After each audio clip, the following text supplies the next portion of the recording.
नमस्कार, माय माउली हिंदी समाचार में आपका स्वागत है और मैं हूं शेख इस्माइल। हमें ये समझाने की ज़रूरत है कि इतनी बड़ी समस्याओं को ओवैसी ने कितना सरल बना दिया है। हमें ये समझाने की ज़रूरत है कि ये कहना कितना बुरा है कि वो आदिवासी के खिलाफ मामला दर्ज करने के लिए डीआईजी से बात नहीं करेंगे। जैसे कि जैनूर में हुई घटना मुस्लिम जाति के मखदूम को कवर करने के इरादे से आपके आदिवासी की तरह ही गलत है। ये आदिवासी महिलाओं को इतनी बुरी तरह से मारने की कोशिश को नज़रअंदाज करना। सीएम रेवंत रेड्डी द्वारा विधानसभा बैठक में बोले गए शब्दों पर गौर करें तो उन्होंने कहा है कि ओवैसी बड़ा भाई है, रेवंत छोटा भाई है।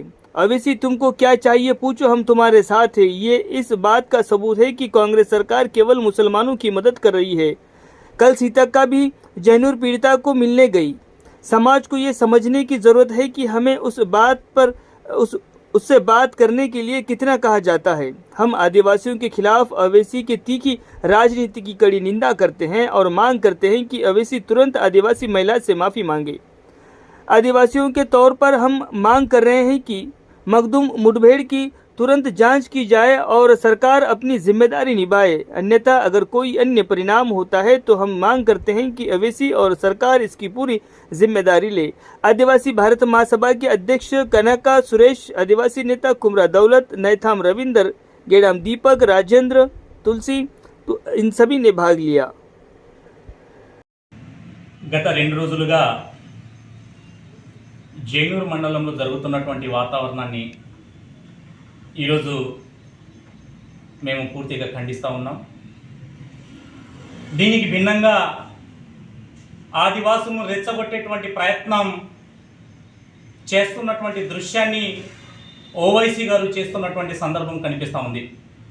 వాస్తవంగా ఒక మహిళ ఆదివాసిని ఇంత ఘోరంగా దారుణంగా సంపాలన్న ఉద్దేశంతో అత్యాచారం చేసే ప్రయత్నం చేసినా దాని మీద మాట్లాడకుండా కేవలం జైనూర్లో జరుగుతుంది హింస, ఆదివాసులు చేస్తున్నటువంటి ప్రతికాండ అని చెప్పేసి వాళ్ళ మీద కేసులు పెట్టాలని చెప్పేసి, వాళ్ళకు రిమాండ్ చేయాలని చెప్పేసి, వాళ్ళ మీద కేసులు పెట్టాలని చెప్పేసి మాట్లాడుతున్నటువంటి ఓవైసీ, నీకు ఆదివాసీ మహిళ కనిపించడం లేదా?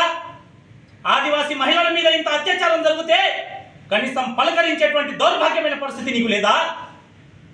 ఒకవైపు ముస్లింలని కాపాడుకోవడం కోసం ఇక్కడ ఆదివాసుల్ని రెచ్చగొట్టేటువంటి ప్రయత్నం చేస్తున్నటువంటి నువ్వు కేవలం ముస్లింల కోసం పనిచేస్తావా అని చెప్పేసి ఈ మీడియా ప్రతినిధుల ముందర మిమ్మల్ని హెచ్చరించడం జరుగుతూ ఉన్నది. వాస్తవానికి ఒక ఆదివాసీ మహిళల్ని కాపాడుకోవాల్సిన బాధ్యత అసెంబ్లీలో సాక్షిగా నువ్వు ఒక ఎంపీగా నీ మీద ఉంటది.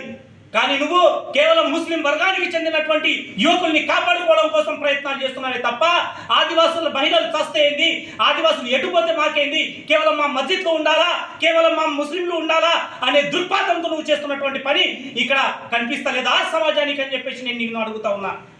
ఓవైసీ గారు కేవలం హైదరాబాద్ నుండి మాట్లాడడం కాదు, నీకు దమ్ము ధైర్యం ఉంటే అయితే ఆదిలాబాద్ వచ్చి మాట్లాడు, మేముంటాం. మీకు సవాల్ విసురుతున్నా ఓవైసీ నువ్వు వెంటనే ఆదివాసులకు క్షమాపణ చెప్పాలని చెప్పేసి కూడా మేము డిమాండ్ చేస్తూ ఉన్నాం. ఒకవైపు అదాలా ఉంటే మంత్రి సీతక్క గారు ఓవైసీకి భయపడా? కేవలం మహిళకు మాత్రం అత్యాచారం జరగలేదు, మహిళకు కొట్టడం మాత్రమే జరిగింది, గొలుసు తీయడం మాత్రమే జరిగింది. తదుపరి అత్యాచారం జరిగితే మాత్రం మేము తదుపరి కార్యాచరణ తీసుకుంటామని చెప్పేసి మీరు మాట్లాడుతూ ఉన్నారు. మేము మిమ్మల్ని విమర్శించట్లేదు, కానీ ఒక ఆదివాసీ మహిళగా మీరు మమ్మల్ని రక్షించాల్సినటువంటి బాధ్యత మీ మీద ఉందని చెప్పేసి మేము గుర్తు చేస్తూ ఉన్నాం. లేని పక్షంలో అతి త్వరలోనే మేము ఉమ్మడి ఆదిలాబాద్ జిల్లాకి బంద్ పిలుపునిచ్చే కార్యక్రమం చేయడానికి సిద్ధంగా ఉన్నాం. అతి త్వరలో ఓవైసీ క్షమాపణ చెప్పకపోతే మేము దేనికైనా సిద్ధమని చెప్పేసి కూడా మీడియా ప్రతినిధుల ముందర మేము మిమ్మల్ని హెచ్చరించడం జరుగుతూ ఉన్నది.